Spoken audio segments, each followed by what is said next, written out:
দর্শক স্বাগত জানাচ্ছি নিউজ টাইম নিউজ রুমে। আপনাদের সঙ্গে আছি আমি খাদিজা ভৌমি। সরকারি চাকরিতে কোটা ইস্যুতে ঢাকাসহ সারা দেশে শিক্ষার্থী ও চাকরি প্রত্যাশীদের ডাকে চলছে বাংলা ব্লকেট কর্মসূচি। বিভিন্ন এলাকার পরিস্থিতি কেমন ছিল তা নিয়ে আলোচনা করব। আমার সঙ্গে আছেন আমার সহকর্মী মেহেদী হাসান সুমন। সুমন, আপনি তো সকাল থেকে শাহবাগ সহ নগরীর গুরুত্বপূর্ণ স্থানগুলো ঘুরে দেখলেন, আসলে কেমন দেখলেন? ভূমি, ধন্যবাদ আপনাকে। আমরা সকালবেলা স্পটে গেছি, শাহবাগে গেছি। শাহবাগ থেকে দেখলাম যে অনেক ছাত্র ছাত্রী একটা বড় একটা মিছিল নিয়ে আসছে। আসার পরে দেখলাম শাহবাগটা পুরো ঘেরাও করে রেখে দিয়েছে। তারপরে যে আপনার ওখান থেকে তারা কিছু ফার্ম গেটে চলে গেছে, কিছু সায়েন্স ল্যাব চলে গেছে, যে মৎস্য ভবনের ওখানে আসছে, এসে পুরো রাস্তা ব্যারিকেড দিয়েছে আর কি। তারপর ওখান থেকে আমরা গেলাম সায়েন্স ল্যাবে গেছি। ওখানে গিয়ে ওখানেও ব্যারিকেড দিয়ে থেকে দিয়েছে। অনেক ছাত্রছাত্রী হচ্ছে রাস্তার ভিতরে বসে আছে। এবং আমি যেটা দেখলাম যে এই যে ব্রেকেট দেওয়ার পরে যে রাস্তায় এত গাড়ি সিরিয়াল ধরছে, এর ভিতরে অনেক অ্যাম্বুলেন্স আছে, অনেক বাসের যাত্রী আছে। বাস থেকে নেমে সবাই হেঁটে হেঁটে যাচ্ছে, কারোর কাছে ব্যাগ দেখলাম, মানে অনেক কষ্ট করে রাস্তা দিয়ে হেঁটে যাচ্ছে আর কি।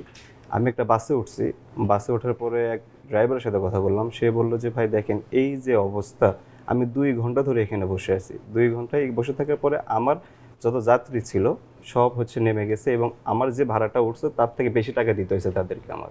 তা আমি যদি সারাদিন এইভাবে এখানে বসে থাকি তাহলে আমার কীভাবে চলবে আর কি। তারপরে আরেকটা অ্যাম্বুলেন্স দেখলাম। অ্যাম্বুলেন্সে যে আপনার এই যে রোগী ছিল, রোগীর যে আত্মীয়ের সাথে কথা বললাম।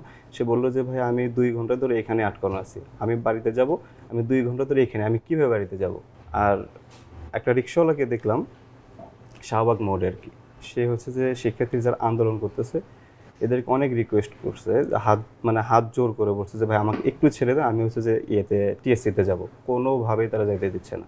সুমন, আমি এমন শুনলাম যে সাংবাদিকদেরও কার্ড চেক করা হচ্ছে। হ্যাঁ, আচ্ছা। আমরা যখন শাহবাগ থেকে আমাদের ওখানে কাজ শেষ করে আমাদের অফিসের দিকে আসতেছি, আমাদের সাথে যে ব্যবহারটা ওরা করছে, এবং যে আমাদেরকে বলছে আমাদের তো গাড়িতে লোগো আছে, আমাদের সাথে ক্যামেরা আছে, মাইক্রোফোন আছে, তারপরেও তারা আইডি কার্ড চেক করবে, যে আইডি কার্ড চেক স্যার আমাদেরকে কোনোভাবে ওখান থেকে বের হতে দিচ্ছে না। আর এমনও দেখলাম নিউজে যে যারা বলছে যে তারা অসুস্থ কিংবা হসপিটাল থেকে ফিরছে কিংবা হসপিটালে যাচ্ছে, তাদের কাছ থেকে তারা প্রেসক্রিপশন কিংবা হসপিটালের ডকুমেন্টস দেখে তারপরে ছাড়ছে। হ্যাঁ, এবং যে ওরা প্রেসক্রিপশন দেখতেছে, তারপর যে আপনার দেখতেছে যে আসলে কোথায় যাবে, সত্য কি মিথ্যা। ওরা যে ভাবতেছে যে এটাকে রাইডার কিনা, এরকম কিছু ভাবতেছে, ভেবে কিন্তু সবাইকে হয়রানি করতেছে। সকালে আমি আমার একটা কাজে গিয়েছিলাম তেজগাঁও থেকে আমি ফেরার পথে আমি তো মানে ওইখানে তো রেল লাইন, তো রেল লাইনের ওখানে ওরা ব্যারিকেড দিয়ে রেখেছে, মানে এই পারে মানুষকেও হাঁটতে দিচ্ছে না। তারপরে আমি কোনোভাবে হেঁটে ফার্মগেট পর্যন্ত আসার পরে আমাকে আর রাস্তাও পার হতে দিচ্ছে না। মানে এরা একদম ফার্মগেটের যে ওখানে তো চার রাস্তার যে মূল পয়েন্টটা, ওই মূল পয়েন্টে ওরা চারপাশে ব্যারিকেড দিয়ে রেখে দিয়েছে। তো আমি তারপরে ভাবলাম যে আমাকে তো অফিসে আসতে হবে, আমি মেট্রো স্টেশনে গেলাম। মেট্রো স্টেশনে গিয়ে দেখি যে সকাল থেকে এত বেশি প্রেসার ছিল যাত্রীর অনেক চাপে ওখানে টিকিট শেষ হয়ে গেছে। তারপরে আমাকে ওখানে গিয়েও আমাকে হতাশ হতে হলো। তারপরে আমি আমার এক সহকর্মীর সাথে যোগাযোগ করে আমি আমার অফিস পর্যন্ত এসেছি।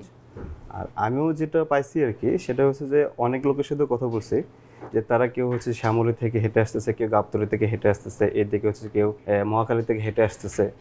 অনেক লোকের সাথে রাস্তা এরকম আমার কথা হয়েছে আর কি, যে তারা অনেক কষ্ট করে হেঁটে আসতেছে তাদের গন্তব্যস্থানে পৌঁছানোর জন্য। বাট এই যে হয়রানির কারণে আসলে যাইতে পারতেছে না, কারণ রাস্তায় তো গাড়ি নেই, গাড়িটা সব বন্ধ আর কি। আরও একটা বিষয় যেটা আমি আপনাকে বলতে ভুলে গিয়েছি, ওটা এলিভেটেডের ওপরে যে গাড়িগুলো আসছে, সেই গাড়িগুলো কিন্তু একদল শিক্ষার্থী, তেজগাঁ কলেজের সামনে একদল শিক্ষার্থী, তারা একদম ব্যারিকেড দিয়ে তাদেরকে আটকে রেখেছে। সেটা আমিও দেখছি আর কি।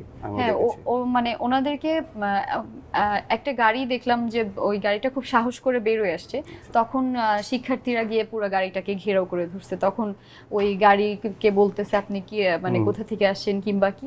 তারপরে ওই গাড়িওয়ালা দেখালো যে আমার গাড়িতে আসলে রুগী আছে, যার কারণে আমাকে যেতে হবে। উনি যাচ্ছিলেন ইস্পাহানি আই হসপিটালে, তো ওইখান থেকে তো ওটা কাছেই, ওইটুক পর্যন্ত ওরা ছাড়ছিল না।